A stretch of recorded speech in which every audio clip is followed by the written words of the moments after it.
Tu bondis hors de la voiture, presque en panique. Tes mains tremblent. Tu saisis le pistolet à essence et le bloques rapidement dans le réservoir. Chaque seconde compte, car le froid terrible qui règne dehors te brûle les mains. Et tu es en colère parce que tu dois constamment tenir la poignée de la pompe pour que l'essence coule. Eh bien, mon pote, si cette situation t'est familière, oui, c'est que tu as mal rempli ta voiture toute ta vie. Tu vois ? Regarde la poignée de la pompe à essence. Il y a une petite languette en métal ici. Appuie sur la gâchette de la pompe, puis fais glisser cette petite pièce. La languette restera contre la poignée de la pompe quand tu relâcheras la gâchette. Elle ne s'arrêtera pas et le débit de carburant ne s'interrompra pas non plus. Hurrah ! Tu peux enfin mettre tes mains dans ta poche pour les garder au chaud. L'un des articles les plus précieux pour t'aider en hiver, à part ta voiture, ce sont les chaussettes. Garde toujours quelques paires dans ton coffre. Elles peuvent sauver tes essuie-glaces et ton pare-brise. Lorsque tu quittes ta voiture, mets des chaussettes sur le bout de tes essuie-glaces. Ils ne gèleront pas sur le verre. Prends une autre paire de chaussettes, remplis-les de litière pour chat et mets-les à l'intérieur. Cela empêchera tes vitres de s'embuer. L'humidité de l'air adhérera toujours à la surface froide. La principale source d'eau est ton souffle, ainsi que la neige qui fond à l'intérieur de la voiture. Tu en as peut-être apporté sur tes chaussures en entrant dans la voiture. Tu dois donc éliminer l'humidité de l'air. La litière pour chat dans une chaussette fera parfaitement l'affaire. De plus, tu ne sais jamais si ton chat aura une urgence, n'est-ce pas ? Les chaussettes peuvent même te sauver lorsque tu es bloqué dans la neige. Tu essayes de pousser ta voiture, mais tu glisses sans cesse et tu ne peux pas bien pousser ta voiture. Prends une paire de chaussettes et enfile-les par-dessus tes bottes. L'adhérence entre tes pieds et la neige est maintenant bien meilleure, et tu peux sortir ta voiture de la neige. Sinon, une chaussette avec de la litière pour chat est à nouveau très pratique. Répands la litière devant les roues motrices. Elle fournira une bonne traction et tu pourras sortir de la neige profonde sans même pousser la voiture. Tu peux aussi stocker des boîtes en carton dans le coffre à cet effet. Elles ne prennent pas beaucoup de place et tu ne les verras même pas. Mais si tu es coincé dans la neige, sors-les et mets-les sous les roues motrices. Tu te sortiras d'une congère en un rien de temps. Garde toujours 2 grands sacs Ziploc dans la boîte à gants. À ton arrivée, mets des sacs en plastique sur tes rétroviseurs latéraux. Même après une forte chute de neige, il suffit d'enlever les sacs pour que tes rétroviseurs soient libres de glace. Si tu trouves que la serrure de la porte est gelée le matin et que tu ne peux pas entrer dans ta voiture, utilise du gel pour les mains. Mets-en quelques gouttes dans la serrure ou enduisant la clé. Il fera rapidement fondre la glace et tu pourras entrer dans ta voiture. Tu peux oublier définitivement un pare-brise gelé si tu télécharges l'application Boussole sur ton téléphone. Petit conseil, quand tu te gares, essaye de mettre ta voiture face à l'est. Le matin, le soleil se lèvera de ce côté. Il aura le temps de faire fondre la glace sur le pare-brise et même de réchauffer un peu l'intérieur. Ainsi, tu n'auras pas à décoller la glace avec une carte de crédit tous les matins. La boussole sera aussi très utile en été. Mais là, c'est l'inverse. On se gare face à l'ouest. La fenêtre arrière est plus petite que le pare-brise. Donc, quand le soleil se lève, il ne va pas chauffer la voiture. De plus, il ne chauffera pas le volant au point que tu ne puisses même pas le toucher. Si tu n'as pas le choix pour te garer, tourne le volant à moitié pour qu'il soit à l'envers. Le soleil ne chauffera alors que la partie inférieure du volant. Lorsque tu es dans la voiture, tourne le volant vers l'arrière et conduis ainsi sans te brûler les mains. Ou tu peux mettre une paire de chaussettes sur tes mains et conduire. Non, pas vraiment, je l'ai inventé.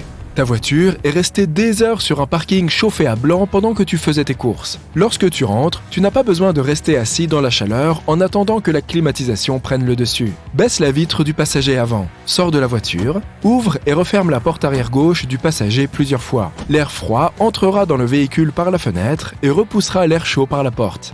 Accroche des crochets mousquetons ordinaires au support des appuis-têtes des sièges avant. Tu auras ainsi des cintres supplémentaires dans la voiture. Tu peux les utiliser pour suspendre tes vêtements et éviter qu'ils ne se froissent. Tu peux aussi accrocher des sacs à provisions aux mousquetons derrière toi pour les garder en sécurité. Si tu les mets dans le coffre ou sur les sièges arrière, ils risquent de tomber lors d'un freinage brusque. Ne gaspille pas d'argent avec les désodorisants pour voiture. Ils sont remplis de produits chimiques et peuvent être nocifs. Prends un morceau de feutre et découpe-le dans la forme de ton choix. Ne te limite pas à un arbre. Trouve maintenant des huiles essentielles avec tes parfums préférés. Tu peux les trouver dans n'importe quelle pharmacie. Mais n'en abuse pas. Quelques gouttes suffiront pour faire un désodorisant. C'est naturel et ça sent bon. Tu peux aussi utiliser une pince à linge en bois. Le bois absorbe bien les liquides. Ensuite, ajoute quelques gouttes d'huile et accroche la pince à linge à la grille du climatiseur. Voilà, c'est fait. Le flux d'air traverse le bois avec les huiles et voilà, ta voiture sent bon. Débarrasse-toi de tous tes chiffons et éponges pour nettoyer l'intérieur de ta voiture. Il laisse souvent des peluches sur le tableau de bord et tout a l'air, disons, négligé, même après le nettoyage. Tout ce dont tu as besoin pour un bon nettoyage est un filtre à café, le même que celui que tu utilises dans ta machine à café. Verse un peu d'huile végétale dessus et essuie le tableau de bord. Un filtre en papier est excellent pour absorber la poussière et la saleté, et il ne laisse pas de peluche. Simplement, évite d'utiliser le même filtre à café que tu as déjà utilisé pour ton café du matin. Maintenant, occupons-nous des fenêtres. Il existe un excellent moyen de se débarrasser une fois pour toutes de la buée sur les vitres, la mousse à raser. Applique une très petite quantité de mousse sur la vitre et frotte-la avec un chiffon sec. La composition chimique de la mousse repoussera l'humidité et la vitre sera toujours propre et claire. Passons à l'extérieur. Tes phares, la saleté, la poussière et les rayons ultraviolets les feront déteindre avec le temps. Sans parler de toutes les bestioles qui ont donné leur vie à ces derniers. Burk. La meilleure façon de remédier à ce problème est de frotter tes phares avec une lingette abrasive. Prends la plus douce possible.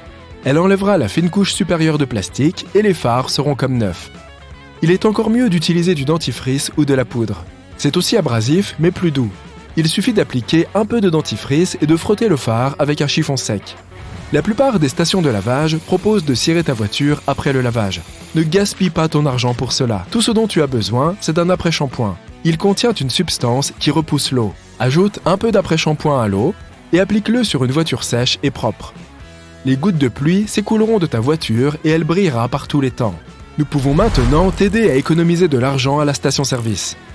Tout d'abord, tu n'as pas besoin de changer la batterie. De nombreux mécaniciens essayent de te faire peur en te disant qu'un jour, tu ne pourras plus démarrer ta voiture car la batterie est morte. Tu dois alors sortir ton portefeuille et te débarrasser d'une bonne liasse de billets pour en acheter une nouvelle. Pourtant, le problème ne vient peut-être pas de la batterie, mais des fils. Regarde ces deux broches. Ce sont le positif et le négatif, comme pour une batterie ordinaire.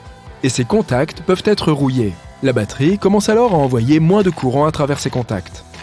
Donc, la première chose à faire est de nettoyer la rouille sur ces zones. Utilise du papier de verre pour le métal ou du coca. Il combat bien la rouille et ta batterie durera au moins quelques mois de plus, voire quelques années.